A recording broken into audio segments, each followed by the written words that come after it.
All right, so this has been highly requested for a while. People have been wanting a podcast, and that's exactly what you're getting, but a little bit different, because we're not just talking all baseball. We're talking specifically about the Mets on this podcast, and I'm not alone. I have a co-host here over on the Mets'd podcast, James Schiano. You can find him on Twitter. He'll tell you all his information, but you know what? Enough of me explaining who he is. Let him take over here, and then we'll get going into Mets talk. Like, that's just what we're going to do all year long. All year long, baby. So I'm James Schiano. Good friends of Mark for a long time. Grew up together, went to high school together, lived together in New York for a little while. You can follow me on Twitter at Jeter Had No Range. Just to repeat that, that's Jeter Had No Range. As in Derek Jeter, the former New York Yankees shortstop, had no range. It's accurate statement. While this isn't, we'll trash talk the Yankees a little bit on here, but we are going to stay focused mostly on the Mets. For those of you who don't know me, GiraffeNeckMarc, Twitter, YouTube, Instagram, all that stuff. Big Mets fan. James is a huge Mets fan. We decided to come together, make this Mets podcast, just because there's a lot of Mets podcasts out there, and they're all great. But we wanted to do a little different spin. We got a little bit more of a positive angle on this. We're going to go a little more in depth, and honestly, it's going to be a little more conversational. As James said, we've been friends for a while now. We live together. We have a good rapport. I think this is something that you guys are going to be able to see on YouTube. You're going to be able to follow us on Twitter, Instagram. Everything is going to be Mets'd up. That's where you're going to be able to follow us, so make sure, if you're not following, which you're probably not because it's the first episode, you get over there, you drop us a follow, and I'm just super excited. I think as a Mets fan, it's a really exciting time right now. We have so many great things to talk about. You want to get started and just get going into our first episode? Yeah, man, let's jump in. There's a lot that happened this offseason, and specifically, a lot of good stuff for the Mets. Francisco Lindor, Carlos Carrasco, James McCann, and I think Trevor May will probably be the four biggest additions that we have this offseason. And of course, Francisco Lindor being the big one. Which of those four guys do you think is honestly going to end up having the most impact this season? And which one do you think is going to end up being the guy that maybe is someone that the Mets fans can fall in love with the most? For sure, I think the answer to that question is going to be Francisco Lindor. I think a lot of people don't remember or don't realize just necessarily how good this guy is. For 4 straight years, from 2016 through 2019, every year he had 30 home runs. His batting average was hovering around 280.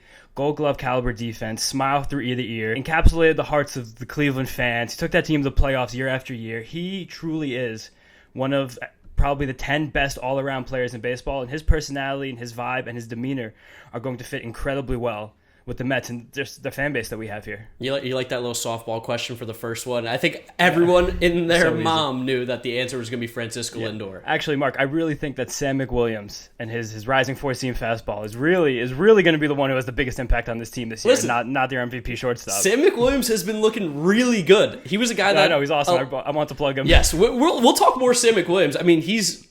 He's exciting. The stuff that he's doing on the mound. And like all the potential that he has, like this could be a guy that could eventually one day get some high leverage outs for us. But yeah, absolutely. We can't talk about the Mets offseason without talking about Francisco Lindor. We also can't talk about the Mets offseason without talking about probably the best addition in New York Mets history. Let's just go ahead and say that right now. Steve Cohen. Absolutely. That's a great place to start. Actually, I should have answered that. That's good. That was, you know what that was? That was like a little bit of that was the sneaky answer. That's like you fill out the SATs on the writing section and they're like, ooh, that's a good point we didn't think of. But yeah, Steve Cohen, like just $14 billion. The fact that he seems to like the Mets and wants the Mets to win. Coming from the Wilpons era, it's refreshing. You can tell how much of a fan that Steve is based on, I remember the early videos that were coming out during spring training before we even had grapefruit games going, that Steve would just sit in the seats. I think it's called Legends Park. St. Louis, right? Clover, whatever it's called. Clover? I think it's Clover now. I haven't been there, so I can't really care. Me too. Nonsense detail. But the fact that he would just sit there and literally watch practice. You have to love baseball so much to watch fungo work, ground balls, outfielding drills. That you really, really have to love baseball and love this team. Just sit there all day and just take that in. Yeah, having gone to spring training myself, and luckily for me, I fall in the same category of just absolutely love baseball. But I've had friends that come with me that like baseball. It's something on the side, and a couple hours into being at spring training, you're like, okay, let's go get some food. Let's grab a beer. Let's do something else because this is boring as hell. But Steve Cohen, while he may not be a baseball player, he may not be a guy who can tell you what makes a guy good or not, he's got the money, he's got the passion, and it seems like he is ready for this Mets team to win, which is just what we've been waiting for. The dark cloud's been lifted over the Mets. It's also great to see him in this offseason because there could have been a situation, I think we have seen this in years past, with either changing in ownerships or changing of just regimes. I remember AJ Preller, where people have a tendency to become over-aggressive and go outside of their price range to do things that they think is right, or they think that maybe they're getting pressure from the fans to do. And the fact that the Mets remained disciplined this offseason, they were committed to staying under the luxury tax, whether you like that decision or not as a fan. They stuck to that plan while improving the team tremendously. It shows that there's a process in place. And I think process is the thing that most Met fans really should and can be excited for. Because we've never really had a thorough, legitimate process for basically our entire lives in the last 20 years of our fandom. No. And it's refreshing to feel that we're doing things the right way consistently, and that we can trust the people in place to continue to do those things. Yeah, I think from a baseball sense. Yeah, of course.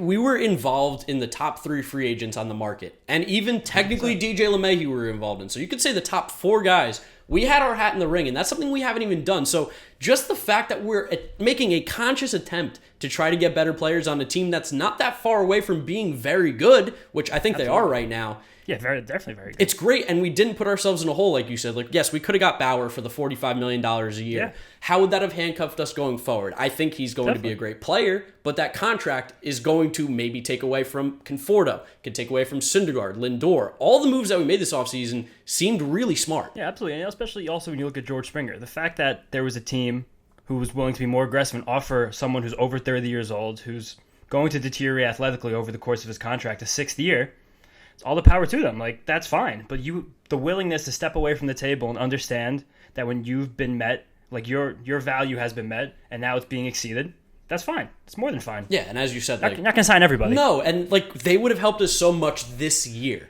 But as Steve Cohen has said over and over again, it's not going to be a this year kind of thing. This year would be great. But 3 to 5 years is his target window to win a World Series. And he's putting us in a great spot right now for those 3 to 5 years, especially if we can bring back Lindor after this season. I mean, absolutely. I think it's going to get done, but I love it's a must. Yeah, I think that's probably got to be the number one thing we have to do this offseason, or going into next offseason, is re-sign Lindor. And then what else would you go? I would probably say that Conforto, I don't know which one of the... I'm trying to think of in terms of a difficulty in re-signing. Yeah. And I feel like Conforto seems more willing to remain with the Mets long term, but you always question that when Scott Boras is his agent. Yeah. So I would probably welcome him to the table first, because I think also if Noah Syndergaard wanted to sign an extension, it seems like something already would have gotten done. It seems like it would benefit both parties to get an extra year of control under Thor, where he can rehab well this year, pitch a full season going into his contract year. It'd be beneficial for everyone.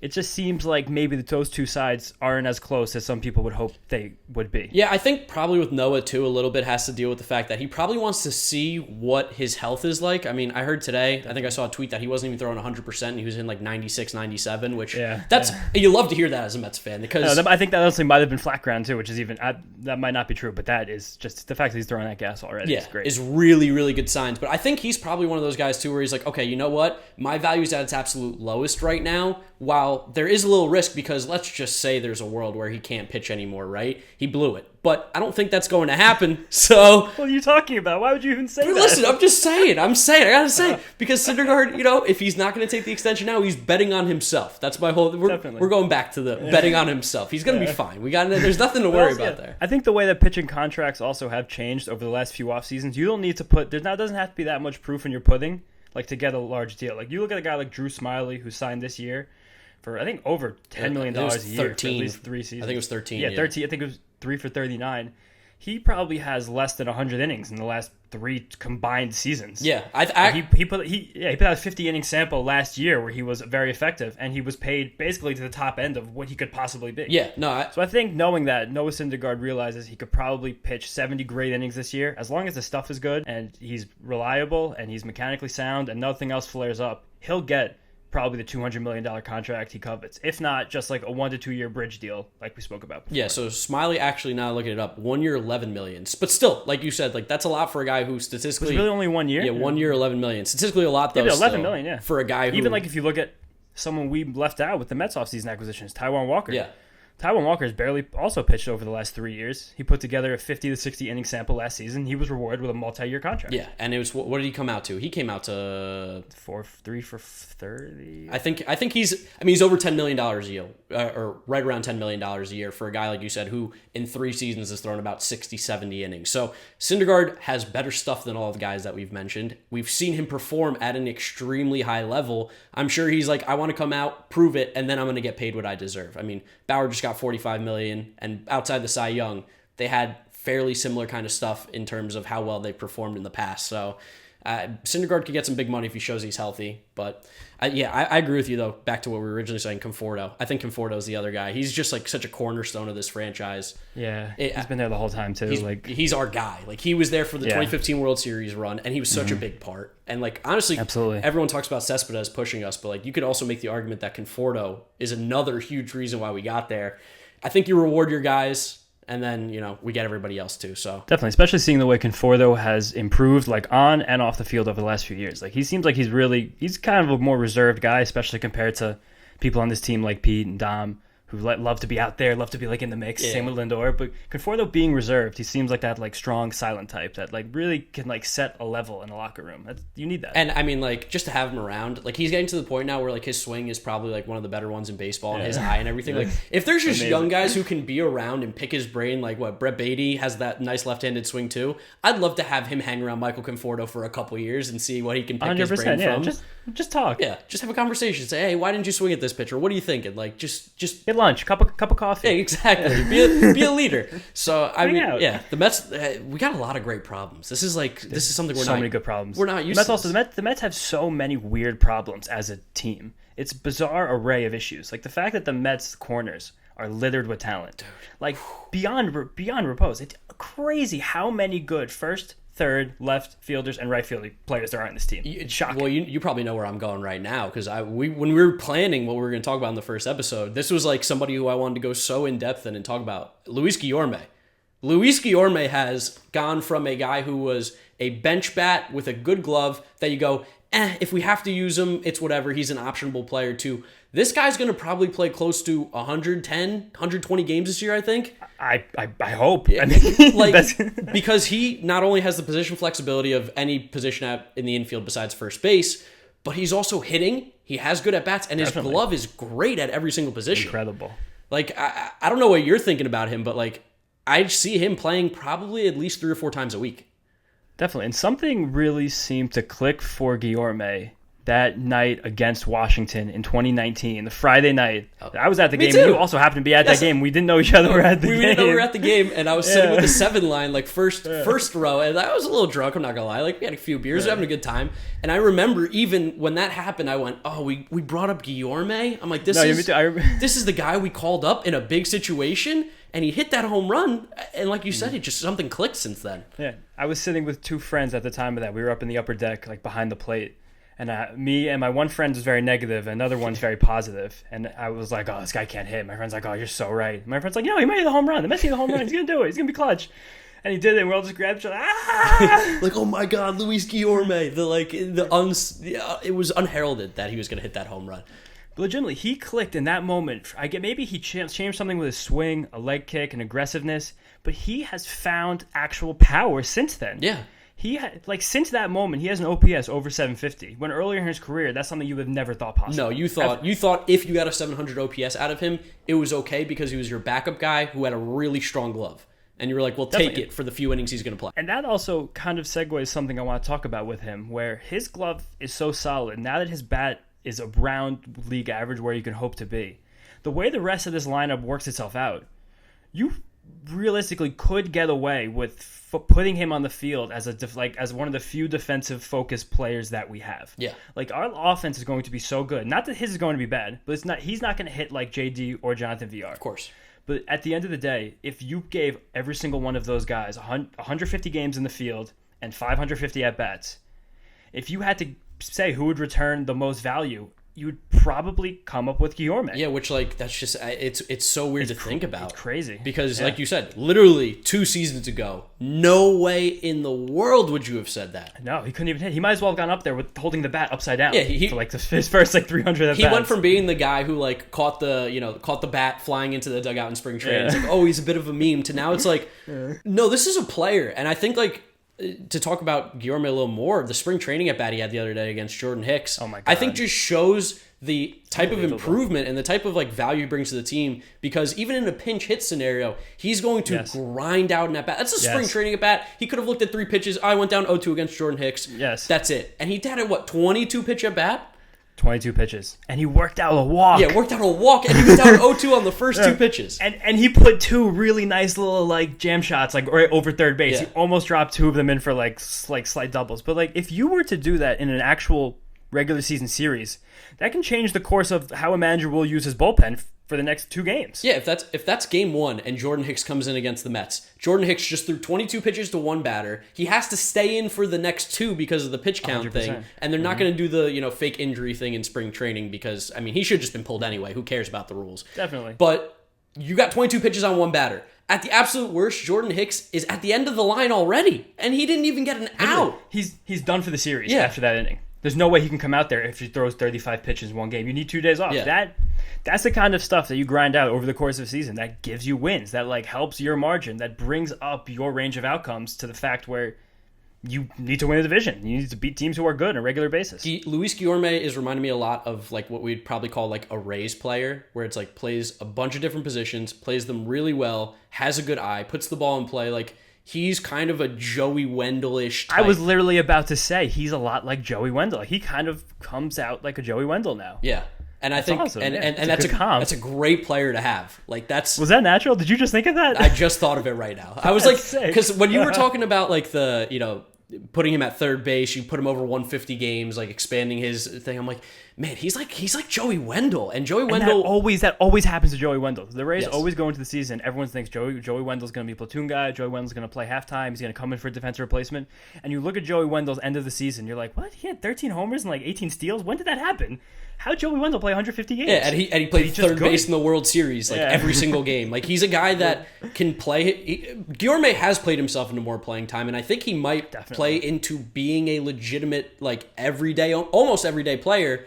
Definitely. And at least like if there were something to happen where we need someone to step in, it's really nice to know that we have him as our first option, and it's no longer going to be like an Eric Campbell type where it's like, oh, what are we going to do here, or Matt Reynolds where it's like, okay, we know we're getting a glove, but the bat's not Kelly. there. Yeah, Ty Kelly. Sorry, Ty Kelly, but I mean, the Twitter king. Yeah. But like, even if you would have asked this question a month ago, right after the Mets gave Peraza a camp invite and VR a major league contract, there was probably a world where Guillorme wasn't even making this team, or at least he found himself on the bubble, and he has left absolutely no doubt that he's going to be a valuable contributor this season. Yeah, because of the options too. I think he probably still has at least one option left based on how much he's gone up and down. And Peraza and VR definitely don't. But now one of those guys is going to start in AAA, or they just become a free agent, because there's no shot in the world Guillorme cannot make this roster. He has to. There's no way.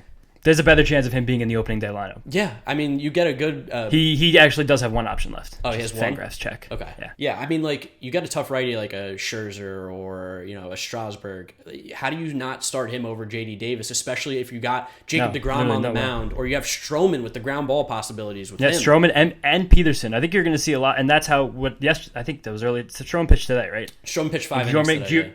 Guillorme made that nice pick at short. When you see Stroman... Yeah, great. But Stroman and Guillorme are going to be paired together, like some pitchers are paired with catchers, because there's going to be just more ground balls when he pitches. That's just his style. Same with Peterson. So you're going to see Guillorme those days. And you'll probably see J.D. Davis more on the days where deGrom pitches, when you're going to get more fly balls. Yeah, no, I mean, it's going to be a really just vastly improved team from a defensive side. You have Lindor at short. You're going to have Guillorme. We're hoping. We're hoping. Mets'd up. We're bringing the D. Mets'd up. Need to get the D up. Yes, but I mean, like, like you said, it's such a weird scenario that we're in, where Luis Guillorme is now a player that we're talking about that is going to make a significant impact, and we want to make a significant impact. Speaking about him glowingly. Yes, I mean, like, he's a big part. He's a big part of the episode today. Yeah, he's also just a big part of like the culture this team has built. Like, one of the most beautiful things about that at bat was that every single pitch, like, Pete was like on top of the dugout, like pelvic thrusting. And Dom was just like waving his arms around. Like, these guys have all played together for years and years and years. They came up together. All of these guys were drafted within the same like cluster of years. And they're friends. They like each other. Like, it's so clear to see with this team, like, the relationships that they have and how strong they are. And I think players throughout the offseason cited that as reasons they wanted to join. Like, there's some kind of culture that the Mets have. And you can even throw Rojas into that, because he also managed with these guys through the minor leagues. There's a connectiveness here that's incredible. No, it's awesome. It's awesome how the Mets culture has changed. Just it's not an overnight thing, obviously, because we saw it in 2019, we saw it in 20, but they're a really fun team to watch. You're starting to put them in the same conversation of, like, the San Diego Padres are fun to watch, the White Sox are fun to watch. Like, these are teams that play baseball, have fun, play good baseball, going to be competitive, and are going to be genuinely enjoy it. Yeah, like, I being mean, on the field together. I've been to a couple teams where I've walked into their clubhouse in spring training, and it's just silent. They're sitting in their locker room. They're doing nothing. And those teams tend to be the worst teams in the league. They tend to be the teams that disappoint. Where then I walked into the Padres locker room. I walked into the Dodgers. I walked into the White Sox. These guys are all talking to each other, hanging out. They're friends. Yeah, loose. Yeah, loose. It's so important. I mean, you hear Keith talk about it all the time during the game. He's like, it's important to take your job seriously, but you got to be able to enjoy yourself a little bit. And the Mets, Greg Maddux talks about that too a lot. Like, you have to have relationships with the players on your team where you can be comfortable with, like, because when you're comfortable with the positivity, that makes you more willing and able to, like, call people out for negative things. And that's how you create accountability and everyone remains on the same page.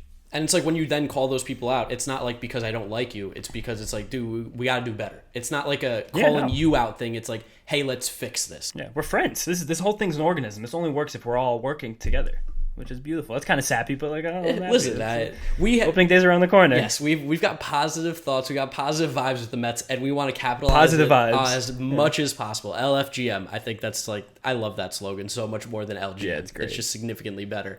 But we also do have a lot of new people coming into the team. We talked briefly about a few of them. Who were some of the guys that during the camp and spring training that, like, maybe have impressed you a little bit? Yeah, we spoke about it before, but I think Mick Williams is a guy who we're going to see come June, July, pitching 7th and 8th innings, and we're going to be, like, feel good about it.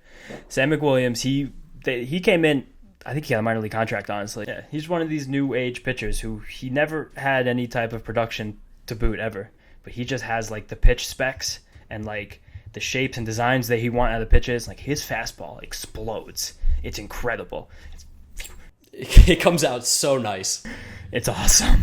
And Trevor May also, you referenced him before. He is another guy who he went under the radar because that signing happened very quickly. It was when there were a lot of other big names still on the board that people were maybe more focused on, especially even with relievers, like his exact position. But Trevor May for years has been very reliable, very consistent, and his velocity has been ticking up and ticking up and ticking up and ticking up every single year. Jeremy Hefner has a way with these pitchers of finding more velocity. It's also telling that we're talking about the bullpen right now. Yes, because the bullpen's very prevalent on my mind. The bullpen's good. I think a lot of people. I think a lot of people are worried, but I'm liking a lot of what we've seen so far. Why are you worried? What are you worried about? I'm very worried about with Lugo being injured, and now the news about Carrasco today. It's going to test pitching depth early. Where if Betances, which doesn't look like he does, if he's not someone who you can rely on late in games, on like at least like your backup day, like you're going to have like your A bullpen go game 1, Diaz will go 2 days in a row, but you're going to need guys to get outs on the 3rd, 4th, and 5th days. Especially when Lucchesi or Yamamoto might be starting a game and you're going to need more innings out of certain guys out of the bullpen. Like, you need depth right now. It's going to be tested. I know you're a big fan of this guy, too, because we talked about him a little bit before, but Drew Smith. Drew Smith has been opening some eyes, too, I think, this camp. Drew Flow. Yeah, Drew Flow. I like that. He's just like, he was a guy last year that I felt like just like never really got a real shot. Like, it just seemed like he was the guy that they would send down whenever they needed another starter or they needed, another arm out there. And he would go out there and pitch 3 or 4 innings against the team when they're getting smacked around. And they go, all right, go down back. 7. Yeah, go back to the alternate site. Like, you did your job. Get some ice. Yeah, ice it up. You'll be back in a couple weeks to do the same thing over and over again. But Smith kind of comes from the same. He's like akin to McWilliams, where like you see him pitch and the design and like it looks good. It should work. Like when you see a successful reliever their stuff looks like how Drew Smith's stuff looks. There's just like a slight tweak or a slight adjustment right there, maybe something mentally. It will click. I'm confident it'll click. I've been confident in Drew Smith for far too long. I've given that guy so many chances in my own head. He's like a really bad ex-girlfriend. I just continue to trust him. Like I will always give Drew Smith another chance. Yes. Because I see his potential. And I really want it to work out. No, I was going to say, speaking of, kind of bad ex-girlfriends or good ex-girlfriends, however you want to phrase it, let's talk about probably a little Edwin Diaz action here, because he's been a thorn in the Mets side a little bit since we got him. Yeah, yours too. Mine too, is definitely mine. And like I go through phases of like, okay, when we got him, I was super excited. I was like, this guy, I saw what he did in the WBC, and I was like, he's gonna be sick. And then he came, and I was like, oh God, no, it's Armando Benitez all over again. It's Aaron Heilman. Like, this guy just can't get out of his own way. But then last year, he was good. But then he had a little rough stretch, and then he was great again. Peek behind the curtain for the listeners at home. Last year, there was probably a 30 to 40 game stretch where every single time Edwin Diaz would come and pitch, Mark would leave the room. Couldn't watch. He would get up in a huff and say, that's it. I can't watch this guy. I'm out of here. I don't want to see it. Don't even tell me what happens. I'm leaving. Knock on my door when it's over. For about a month. In a 2-month season. Yeah, not lying. I did not watch the ninth inning of very many Mets games, and some of them were blown saves, but a lot of them were really good performances. The majority of them were really good performances. And I think I'm starting to turn a little bit of a new leaf with Edwin. I'm starting to trust him a little more. My trust isn't there yet. Be nice to Edwin. It's not there yet, but I'm trusting him more. And I saw what DeComo said today, that when they asked Diaz questions on the Zoom conference or whatever. And the thing that really stuck out to me was when he said, I feel like I can do whatever I want. I feel like I'm the best pitcher out there. And he seems like he's a guy who's, when he's feeling good and when he's confident, he is able to be one of the best closers in the game. And I feel like that's what's been lacking in New York, especially for him. I mean, like, even when he gave up the home run to Real Muto, which I think is like kind of not the breaking point, but that's the one that everyone remembers. And he just threw up his hands as like, what am I supposed to do? And it seems like Hefner's been able to get into his head, get him in the right mindset, get him right. And he's back to, like, I bring up the WBC again, but when he faced the Netherlands and he had, I think it was like, I don't know how to pronounce it, but Ballantine up at the plate, he threw 2 fastballs right down the middle. And it was like, he took big hacks, and then the third pitch he went up and in and backed him off the plate. And it was a little tense. Benches cleared a little bit, but Diaz was like talking crap. He was like, hey, yeah, let's go. Come at me. You want to go? Let's do this. No, it's confidence. And that's what I want to see from him. I want to see him be, honestly, a little bit of an asshole. I want him to be a little bit of a dick. If that's what it's going to take for him to be the elite closer that we saw in Seattle and saw a little bit last year, do it. Please be the most hated man by every team in baseball, because if that's what makes you perform the best and give the Mets wins, I'm so in. I'll buy your jersey tomorrow. I don't care. A big part of closing is like the mental aspect of it. Like, you need to be like a half of a psychopath to like key yourself up, sit there for like 2.5 hours, then stretch and come in just like in a blaze of like fierce, like competitive rage, and just throw your just balls out for an inning. And just feel that like tenacity. Like, you need swag to be good at this. Like, you need to be a Terminator. There can be no question inside of your own mind who the greatest pitcher in the world is. The only answer is you. Even like Cole Sulser, like, has to walk into the ninth inning in Camden Yards and be like, I am the king. I am Cole Sulser. You just have to. Like Kendall Graveman's gonna walk out this year in Seattle and be like, this is my freaking inning. This is mine. Like, you just have to do that. You have to feel that way. You need swagger. You need confidence. And you need to believe you're the baddest man on the planet. Because for those 20 minutes, you might be. Which, like, whenever I think of, like, the best man on the planet in terms of, like, closers, I always go back to, like, Brian Wilson, who, like, let's be honest, didn't have, like, the greatest stuff. He was okay. No, but his pedestrian. His mindset was probably the most, like, the strongest mind that we've seen from a closer in a long time, where he was like, I just don't care. I'm going to shove it down your throat. I'm going to throw my 93-mile-an-hour fastball at you. You're not going to hit it. And I'm going to dance on you and do my little, my little thing with my crazy beard. Like, he was legitimately psycho, but he was huge for the Giants during their stretch where they were great. Same thing with, what's his name? I'm blanking on the name. Rodney. Fernando Rodney, too. Yeah, of course. Insane. Of course. You have to be halfway deranged to, like, do that on a baseball field to the people you just defeated. Or even, like, swag. Rafael Soriano, I remember, like, after he'd get a save, he'd rip his shirt out of his, like, pants. He's like, get this shit off of me, like... Dude, Valverde. Even when Valverde was closing games in Queens, when the Mets were a disaster and he was throwing like 88 miles an hour, he's all about like, let's go. And like, I think that's like, it's nice because probably in the past in baseball, you couldn't really have shown that much like enthusiasm or like bravado without like getting the guy on your team hit. But now baseball's starting to move a little bit more towards like the having fun, showing emotion type thing. Absolutely. And I think it's going to help a guy like Diaz because, I mean, I'm the best pitcher out there. I love that he said that. That's just something we wouldn't have heard from him even last year, I don't think. It's also 6 innings and no walks. That's the biggest thing. Yeah, good. He's not someone, I'm going to knock on every single thing I have here, but he's not somebody that I'm worried about right now. It's really the depth behind them. I'm scared a little bit about Betances. I'm scared about Lugo's elbow. I'm a little bit nervous for Familia. Like, those are the guys who need to fill out the meat and potatoes of this bullpen, who need to help us in 162 games. They're the ones who's going to rely on. And time will tell. Like, they have the stuff. We have the infrastructure. We're just not going to know till we know. Yeah, that's why they play the games, right? Yeah. Hey. Gotta use a cliche every once in a while. That's why I play the games. Like one, let's play two. Let's play two. Why not? And then, like, I think another really cool thing that I've been liking in camp, and it's kind of toned down a little bit now as it's gotten a little bit deeper, but all the young guys that we've been seeing, we got a little taste of Mauricio. We saw a little bit of Beatty, Alvarez, P-Crow, Armstrong. Like, I was really surprised with Mauricio in the field because he was always a guy that you've been hearing about, like, he's probably going to end up moving to, like, third base or maybe a corner outfield spot, that he's not going to be athletic, but at shortstop he looked pretty good. And he's smooth. And he's also a just massive human being. I didn't realize how big this kid is. Like, no, he literally looks like Brandon Marshall. Like, he could be a wide receiver. Like, Kenny Galladay's going to sign a nice deal probably later this evening. Mauricio could get even that money, if not more. Like, if he could just clean up his footwork, running routes, like, nice, he is a beast. And what is he, is he 19, 20 years old? He might be 19 or 20, yeah. I mean, honestly, like, everything in the minor leagues just kind of got frozen because of last year. But I don't even know how old he is. Yeah, I remember when he got mentioned as the Mets' top prospect, like, before he was their top guy. I was like, ooh. He's 19. He's turning 20 by opening day. Okay, so he's 20 years old. Yeah. Born in 2001, if you want to feel old. Ooh, wow, yeah, that's weird, cool. And we're only 25. But yeah, like, I remember when the hype started coming for him first, I was like, oh, big kid, shortstop, he's 18 years old, I love this. And then he kind of didn't hit. He kind of showed no power a little bit, and I was like, what's this really going to turn into? The glove wasn't as high as people thought. But then he's starting to get the little bit hype back. So I'm excited about Mauricio. The guy I love the most in their farm systems, Francisco Alvarez. I'm obsessed with him. Yeah, I think he's so sick. But, like, of course, cool.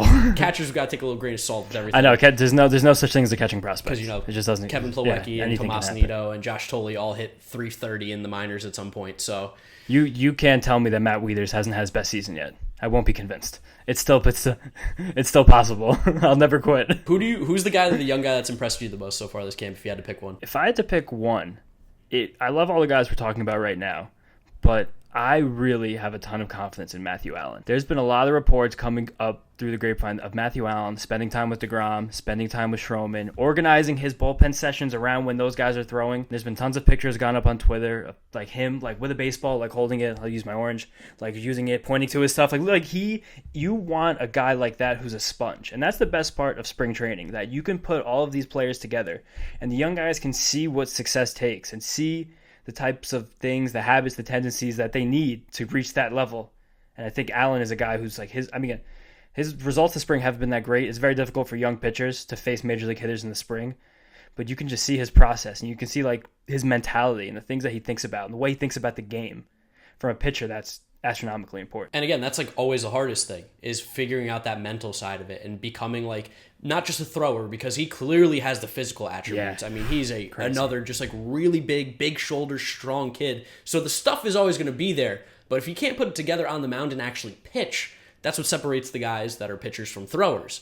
And yeah, definitely. Matt Allen hanging around Jacob deGrom. I mean, I will literally pay him to hang around Jacob deGrom. Whatever he wants, whatever the Mets are paying him, I'll match him. Just hang around him. Do it. I would like to hang around Jacob deGrom. I could probably learn a thing or two. My shoulder doesn't really work anymore, but I'm sure deGrom could teach me how to throw lefty. I mean, he can do whatever he wants. Literally. I could probably find an extra couple miles an hour. Yeah. Crack 80. Yeah, hit that 81. Ooh, all right, call it a day. We're done.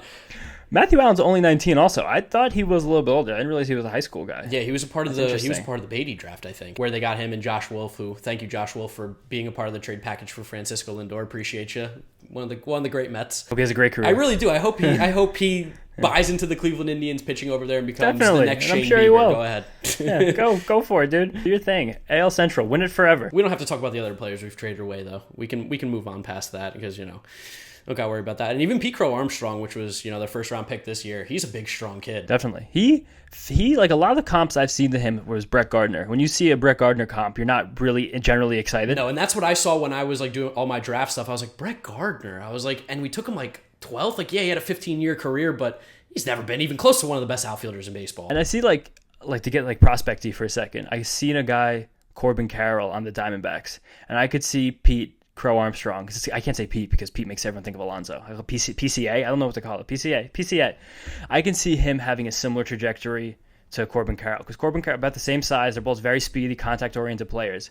But he's put on a little bit of weight. He's added a little bit of loft to his swing over the last few years. I can just see his, like, especially when you're a defensive first outfielder, and you're not going to lose the defensive ability. He has 10 years of peak athleticism remaining. If you can just bring that hitting up to a certain degree, this is a guy who will probably nudge into top 100 lists over the next 18 months. Yeah, and I think like Pete, I know people who are like, heavily invested into like the prospects, especially the draft guys. Joe Doyle on Twitter, if you want to follow him, he's really good. But he was messaging me, he's like, dude, I'm telling you, PCA is making huge strides, because you saw it was a little like initially wasn't as excited as some other people. I was like, okay, let's see what he's got. Like he's a young kid, especially with some of the guys on the board at that point. Yeah, of course. Yeah. But he's like, dude, everyone who's been seeing this guy loves what they're seeing, and that the trajectory just keeps going up and up. He's like, so I think you might have gotten like, I think a more reasonable comp now is probably like, we hope that he could get to the offensive like prowess of Brandon Nimmo, because that would be sick. Apparently, he's a very patient hitter, which is like also something that is really hard to teach. That's the hardest thing to teach him. When young guys have that,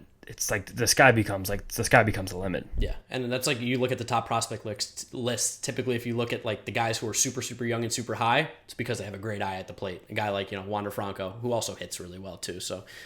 Yeah, or they're just freaks of nature, like Joe Adell, Fernandez Tatis. Generational talents too, like no big deal. Or they're just absolute lunatics physically. I mean, we talked about the young guys, we talked about the bullpen. Let's talk about the Mets lineup a little bit here, because we have so many great players that we have the opportunity to have a different player at every single spot in the lineup, and you probably wouldn't really have a problem with any of them being in any spot. So I think it'll be fun for us to do before the season starts in today's episode, go over what our ideal lineup would be and what our opening day lineup would look for DeGrom on the mound. So I'm gonna let you go first, and I'll come in with mine after you. I love Brandon Nimmo hitting leadoff so much. It's like, I don't know, sometimes things just fit really well. Like sometimes you make cupcakes in those little trays and you just fill them up and you're like, wow, this fits so perfectly. Like, I'm so happy I have this. Having Brandon Nimmo and not hitting him leadoff would just be a disservice to baseball in general. He is the perfect prototypical leadoff hitter. His on-base percentage is going to be pushing 400. His strikeouts have consistently been going down for a few years running. He has some pop, but not a ton. He's, I think, faster than given credit for. He'll take a good at-bat. I want Brandon Nimmo to see the first pitch of the game, and I can't be more serious about that. I think at the leadoff spot, we're on the exact same page. Like, I used to be like Team Lindor or Team McNeil on the leadoff spot. But Nimmo, the eye he has, plus a little bit of pop, like you said, I mean, I'm just going to be repeating what you said. He's up there with some of the best eyes in the game. Like, you're talking Juan Soto, Mike Trout, Joey Votto. Like, he's in that conversation as one of the elite eyes. And I think even if you look at like WRC Plus from the last few years, look at that, sabermetrics dropping him. I think he's like a top 10 player. Now, especially when you look at things like his chase rate also, like his O swing to continue analytically. Like, he will not. Sometimes he'll swing at bad pitches, of course. Everybody does. And sometimes he'll have bad strikeouts. But he will not put himself in a disadvantageous situation. And from the leadoff hitter, that's what you want. You want to put the pressure on the other team early. And when he works a walk to start the game and sprints to first base, Love it. Big, beautiful, goofy smile across his face. Like, there's no better feeling. And the fact that now, when there's a man on first, nobody outs, Francisco Lindor, who's my pick for number 2 hitter, is going to be walking to the plate. It makes me really happy. I'm really giddy. I'm really excited to think about it. Yeah, we're on the same page right now. And the same thing is, like, McNeil could go at 2. You could put Alonso, like, maybe at 2 if you're feeling a little crazy, trying to get, like, the power going. But he is a big double play candidate, and he's going to hit to some hard ground balls where it's a double play. So I don't like him at 2. Lindor definitely at 2. Like I said, if he wasn't gonna be 1, he's gonna be 2 for me. I love his power. I love the fact that, like, the 3-year span where he was like in his best years outside 2020, 30 homers, 40 doubles, 20 stolen bases a season. I don't care what you have to say about his last 2020. If he does 25 and 30, I'm good. I'm good with that glove at shortstop. Hitting 285, yeah, whatever. Hitting just 2? Take it easy. I mean, like, that 1-2 in the league is up there with some of the best. Twist my arm. Yeah. Twist my arm. So, and also, like, I don't know, you want your best hitters hitting as high as possible. And I think if you look at this Mets lineup, every single guy besides Nimmo, even if you include Nimmo, just because he fits so well on leadoff, like, if you had to pick one guy to get the most at-bats, I think you just pick Francisco Lindor.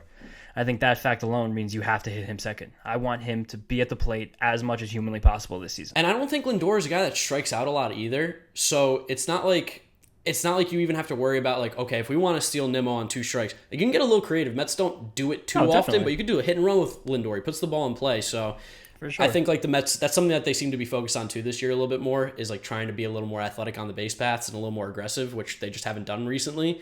But yeah, Lindor 2, I think. At 3, I'm interested to see who we got at 3 now. That's the thing. My 3, again, sticking with this same idea that I want. Well, first, the Mets have a weird lefty problem, which, again, earlier we were talking about weird problems. The Mets have a lot of lefties in this order.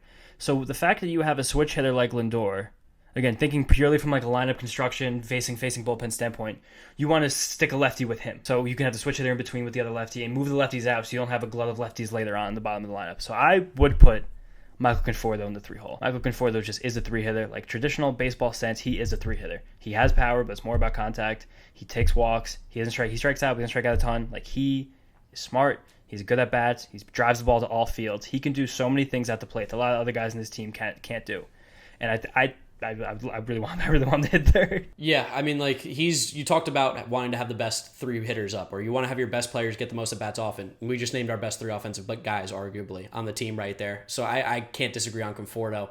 4, this is, I think, where you can get a little different. Probably, if you're a Mets fan, you could probably go a couple different ways. For me, at least, I'm going Pete Alonso. I think Pete's just like, he is your 4-hitter. I agree.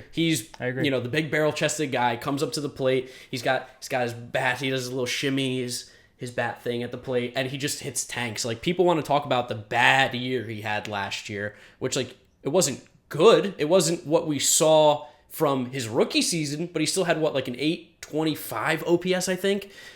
Still was on pace to hit just as many homers as he did the year before. So, like, yes, his average was down. I think the thing that everyone was worried about was, like, the chasing was a lot higher, and I don't think he was walking as much. He was walking and striking out about the same rate when everything was said and done. His BABIP was down a little bit. That turn made his ISO way down. But I think a lot of that is a function of the baseball too, that people can't discount. Like, 2019 was an offensive environment like nothing we've ever seen before, and probably nothing like we're ever going to see again. So there was just things happening that year that you're not going to expect. And I think that anyone who expects Pete Alonso to go 260, 350, 580, 50, 100, 120, that's not going to happen. He's not Jimmy Fox, no. like Hank Greenberg. You do that for multiple seasons. You are literally going into the best power hitters of all time category. I think legitimately. Yeah. Was it Barry Bonds only hit like 50 homers? Like, I think it honestly was it. I'm going to say something crazy here. Like, only like 2 or 3 times, and one of those seasons. I don't know if that's true. Let me see. That might be true, but also no. You know what? It's even less. Barry Bonds hit more than 50 home runs once in his career. And that was the year he hit 73. 70. So to think that Pete Alonso is going to put up another 50 home run year is just insane. And there are some Mets fans out there that like do think that's going to happen. And I want him to hit 50 home runs. But we have to know that the realistic option is around 40 for him. Definitely, yeah. But fine, 40. Yeah, good. Fine. That's a bad year for Pete. Sure, sign me up. Yeah. But the big thing about Pete, like you touched on a little bit, is his walk rate. He needs to be able to keep that number above 10 because his hit tool, we know, is not great because he's hitting 40, 50 home runs. Like, that's fine. That's where his skill is. I wouldn't want Pete to sacrifice power for contact. Our offense wouldn't be better if that happened. I want him to settle in with an on-base percentage around 330, 340 to where that'll take his OPS around 900, and that will keep his value as good as it can possibly be. That's not even touching on defense, though, because we're talking about the lineup. What do you got? What do you got at 5? My guy Dom Smith, Big Baby Dom. I love this guy. I love the lefty-righty like switch too, and it's like we're not forcing it either. Like, this is like probably the right 5 to have in this order. Yeah, I think so. I mean, again, this is the lineup I would draw up. I think again, we're kind of talking like in traditional sense, but Dom is that 5-hitter. Dom is an RBI machine. Last year he had like as many RBIs as games played.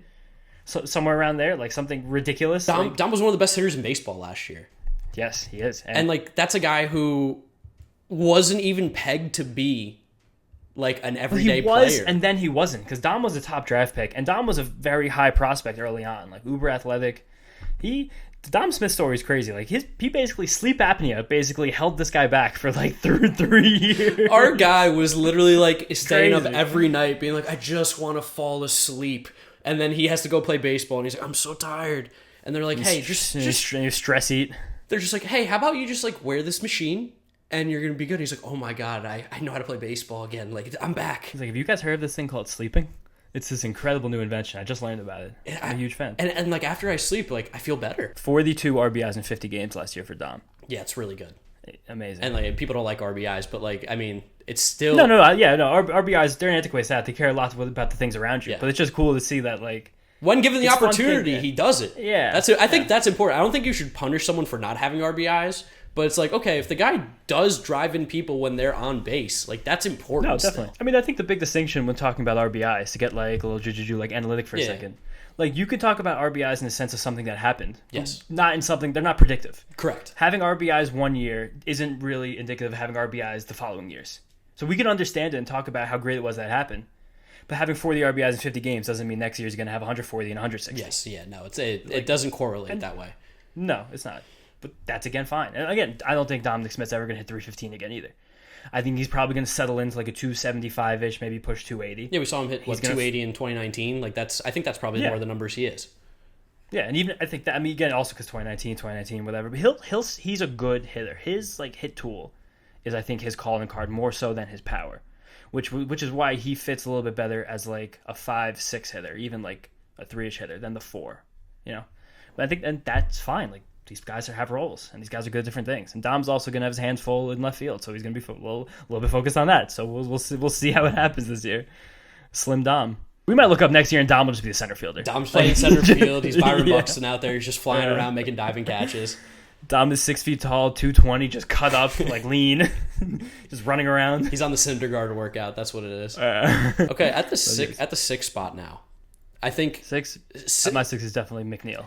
Yeah, I mean, like you're doubling up the lefties, but again, you got to put your best guys to get the most at bats. And McNeil at 6, by the way, is just insane because on almost any other team, he's hitting 1 or 2, or 3, Yeah. Yeah, and like he really is that good. Like the lack of respect given to Jeff McNeil across Major League Baseball is unbelievable. Have you seen the betting odds for Major League hit leader? By the way, he's at plus 3,000. He's like not even close to being the favorite. Some guys ahead of him, like Bo Bichette was ahead of him. Bo Bichette's a great player, but you're talking about like just getting strictly hits. I don't know if there is a guy right now that puts the ball in play like Jeff McNeil does. I mean, Freddie Freeman, Juan Soto, Mike Trout. Okay, yeah, but those guys also walk a lot more than Jeff McNeil. Like, plus 3,000 on Major League hit leader, I might throw a couple $100 on there and get rich real quick. He's so good. He's so fun, too. He's such, I don't know, I love watching Jeff McNeil play baseball. He's such a throwback. He's such a, like, better Murphy, if that makes sense. Yeah. He's Murphy without all the other stuff, and maybe not like Murphy so much. But McNeil, like a big thing with McNeil was that he wasn't labeled as a free swinger, but he would do anything to make contact before. And he's been ticking that walk rate up just a little bit every single year in the league. And he was pushing a 10% walk rate last year. Which is high. I would have never in a billion years thought he was going to walk 10% of the time. If he could be walking 10% of the time and also be in like an RBI driven part of the order where his contact I think will play a little bit better than hitting leadoff, he could really have a great season. Like all the pieces are there, the infrastructure's in place. He could really, really do some special things this year. And in one fantasy league draft I did this year, rotisserie league, he went in like the 9th round. Usually he's like more like that's like much higher than usual. But I think there just is like there's a foundation in place for Jeff McNeil to do pretty special things at the plate this season. And like he's almost now like I always like to use like the Yankees lineup whenever I talk about this stuff, but like Gio Urshela hit 6th for a while, and we saw his numbers just like go up, and it's just because okay, do I want to face Aaron Judge, Giancarlo Stanton, Gleyber Torres, or Gio Urshela? I'm gonna pitch to Gio Urshela. Jeff McNeil is almost in that category of like there's so many other guys I would rather not pitch to. McNeil's gonna get a lot of pitches to hit in that 6th spot. Definitely. I mean let's segue this to now 7th spot of the order, because when JD Davis plays, he's gonna be hitting 7th, and JD Davis is not a guy you can really pitch around. Again, there's going to be some lineups drawn up where either Guillorme VR or maybe like even like I don't know Almora, whoever ends up being or somebody like that. Yeah, even McCann. But like, I don't think McNeil is necessarily a guy that thrives on protection. He does have a little red ass sometimes, where I think he could get discouraged and see a lot of pitches out of the strike zone, which again makes his patience, the walk rate more important the lower he hits in the order. But as long as he can remain selectively aggressive, which is a way like when he's good, that's how he is. When he's off, he flails a little bit. But if he can stay selectively aggressive lower in the order, His counting stats might be like shockingly good. Yeah, he's like that top 6, and even with JD like in the 7th spot, like that's so incredibly strong. So good. And like I was gonna even say like, okay, against lefties you might move McCann up because McCann just crushes lefties, but so does JD. Yeah, literally. So what do you then move McNeil to 8? Like absolutely not. McNeil can't be hitting 8. A lot of times against lefties, I think that you're going to see a lot of Kevin Pillar, because Kevin Pillar is also historically pretty good against. I think at least better than righties. I might be wrong there, but that's actually a good point. We should transition to that, talking about what this team's going to do against lefties. Because with all these lefties in the lineup, none of them really necessarily have bad splits. Like Conforto did when he was younger, but he's fine now. Nimmo's aren't great. He probably won't lead off against lefties, but he'll still work the count against lefties. Dominic Smith has incredible splits against lefties. Pete is the guy who struggles against lefties, which makes no sense whatsoever. Yeah, it makes no sense. It's ridiculous. It's so weird. I think it's going to be a lot on Luis Rojas to maybe be creative and make sure he's playing the hot hand against lefties, but as many lefties as we have, without many of them struggling against lefties, I think we'll see probably less platoons on this team than we have in years past. Yeah, and like I think our, whatever the platoon it's going to be called, whatever it is, it's more so going to be, okay, we've got 5 games in a row. Luis Guillorme gets a start for JD Davis because he needs a day off. He also gets a start for McNeil. He also gets a start for Lindor because definitely. It's also be about who's pitching. Like day game after a night game, whether Nimmo's playing good in center or not so good in center. Yeah, no, I mean like the bench depth is just incredible, and like I always love to go back to the 2015 World Series team. When you think about that team, the bench depth that we had that year, guys like Kelly Johnson, Juan Uribe, like those were really good bench bats. Yeah, important to the success of the team that year. Like even Kirk Neuenhuis, you got to mention him as streaky as he was. He had the 3 home run game. And Kirk Neuenhuis can do no wrong. Yeah, literally, it's like almost the pinnacle of the sport. 3 home runs in one game. Yeah. So like I love that we have all these guys that can slot in, and while they're not as good as the guys that they'll be filling in for, they're like major league players. It's not. Yeah, no, that's a very important distinction. The fact that the Mets have major league players ready to step in at any given moment. There's no more like Carlos Gomez, Keon Broxton that we're going to rely on for at-bats. Don't even talk about Keon Broxton. He's such a nice guy, but my God. Yeah, he's probably wonderful. He still has a job, too. He still plays a good defensive center field. But the fact that like Kevin Pillar and Jonathan Villar are sitting on the bench, those are 2 guys who over the last 5 years have put up some really, really nice seasons as starters. Those are guys who start on a lot of major league teams this year. Yeah, most. Well, there's only about 10 major league teams who try, so that's an important distinction to make. But the fact that we can rely on meaningful at-bats from those 2 and our King Guillorme as we reasonably move through the season and get through the dog days. And there's a lot of science that shows more off days limit injury, and I don't want to see anyone get injured. I love all these guys so much. I don't want anybody to get hurt. Yeah, wrap him up, bubble wrap. Yeah, Guillorme is the king of the bench, of course. He's gonna be our guy every day, and Luis Guillorme will be on this podcast one day. That's a fact. Absolutely. First episode listeners, you heard it. We're getting Luis Guillorme at some point. When I tweeted a nice thing about Guillorme's stats last year with a video, it didn't go viral, but it got a couple hundred likes, and his dad liked it. Yeah, Luis Guillorme Sr. is active on Twitter. Yeah, and very good. I'll see him tweet out every once in a while. He's like, I see all the positive comments about my son. It warms my heart. I'm like, I fucking love this guy. Well, a nice guy. Yeah, I'm like, let's get him on too. Let's get the Senior on. I'd love to get the Guillormes. He has a brother too. Bring him in. We lost the G unit because we got rid of Jimenez, but Guillorme's still around, so I'll take it. I'll still call him G unit. I don't care. Yes, a lot of positivity with the Mets. Opening day is around the corner. Mm-hmm. Super excited. Before we start wrapping things up here, let's talk about opening day. Let's talk about honestly just going to a Mets game, home opener, 20%. What did they say? You need to either have had a negative test within 72 hours or proof of vaccine 2 shots. Okay, so proof of vaccine 2 shots or the J&J 1 shot, I think. Mm-hmm. I mean, what do we think that? What do you think the crowd's going to be like? Because I've been to a couple games. I think the answer is raucous. I mean, I'm fervent. I will camp outside of Citi MD the day let before, me in. I'm there, and I will get my test, and I will be there. Mm-hmm. So I'm just excited to be back in the stadium, man. I'm so excited. I've been at spring training now for a little while, and I've gone to a few games, and just feeling the energy of a baseball park, even a 1/4 filled capacity, basically glorified minor league stadium in the middle of nowhere, Arizona. I was in Surprise, Arizona at a game last night. If you don't know where it is, look it up and laugh. It was 45 minutes from my Airbnb in Scottsdale, and it was worth every single moment just to sit down there with a beer and watch baseball. The sun setting over the nice southwest sky. It was lovely. I think the Mets too, I think we noticed it a little bit last year too. Like they do feed off the crowd energy. Not that that's an excuse, but I think guys like Pete really love the idea of there's a crowd there. Everybody's watching, excited, some juice. Yeah, it gives us a little bit of juice because there were games last year where they felt flat, and I think that's just because it is hard to get yourself excited when you're playing in front of nobody. Definitely, it's also probably eerie, strange. Yeah, I mean, you're hearing the other dugout probably have a conversation. You're I just don't really want to hear that.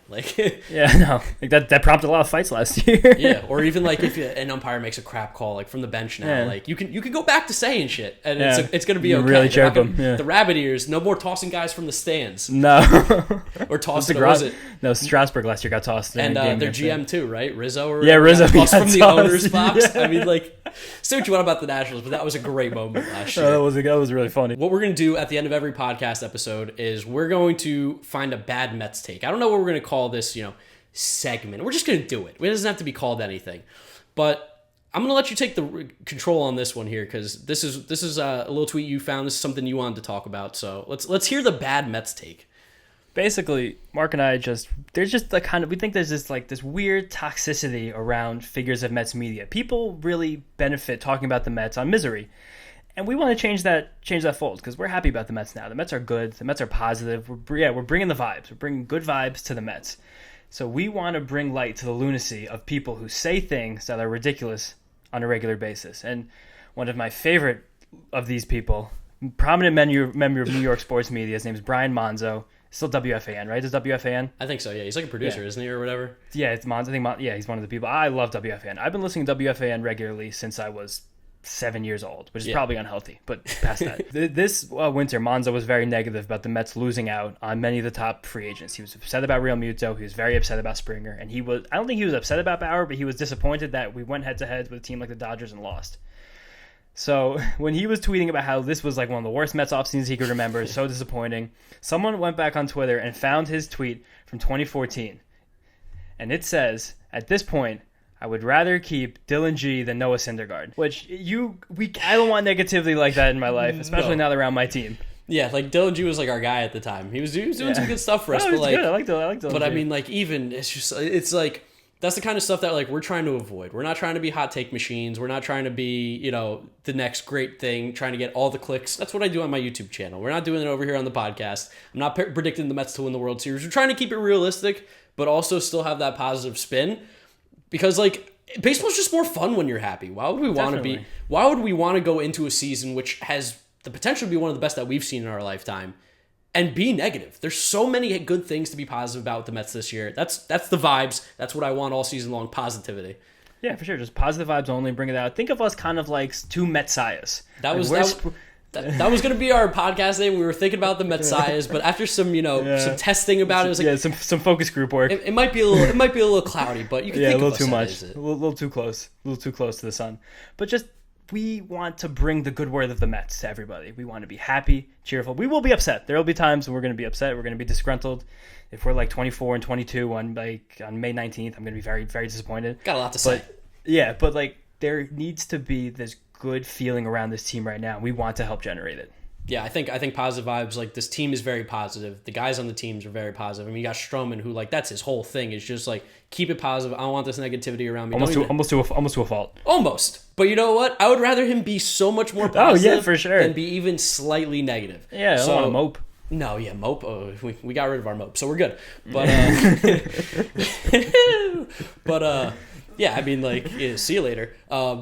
It's just that's what we're trying to do here on the podcast. First episode, me and James doing it out here, Mets'd Up. You can find us on Twitter, Instagram, YouTube. It's all going to be Mets'd Up. Just one word, no apostrophes, anything. METSDUP. We're going to be uploading. What do we say our schedule is going to be? So we're probably going to stick with one more before the season. Maybe get some nitty gritty. Talk about final roster cuts. Who we pick as the last couple guys in the team. Injured list. Maybe get deeper into what we think about the rotation after the Carrasco news today. But we're going to try to do 2 a week during the season. One's going to come out Monday morning. One's going to come out Friday morning. Get you guys on commutes. Get you guys as the Mets are going to be starting up new weekday series. Cover everything that goes on with the team. Yeah, and we're still learning this podcast thing here, so if there's a little hiccups here and there, just bear with us. I'm a YouTuber. James writes a lot and, has an actual job as well. So we're trying our best. We're going to be committed to it because, this is literally our life. All we do is watch Absolutely. Mets baseball and talk about baseball. So I thought this was a great way to do it. Hopefully you guys enjoyed the first episode. Should be out on iTunes and Spotify as well, as long as everything with the upload process works. And, follow us. James has his personal Twitter. No, yeah, Jeter had no range. Catch me by writing on Pitcher List. Great blog. Again, take it away, baby. And GiraffeNeckMarc, hopefully you guys come back for another episode. If not, screw you. And if you do, thanks for watching. Thanks for listening. Hope to see you next week. That's going to wrap it up for us. Mets'd up, we out.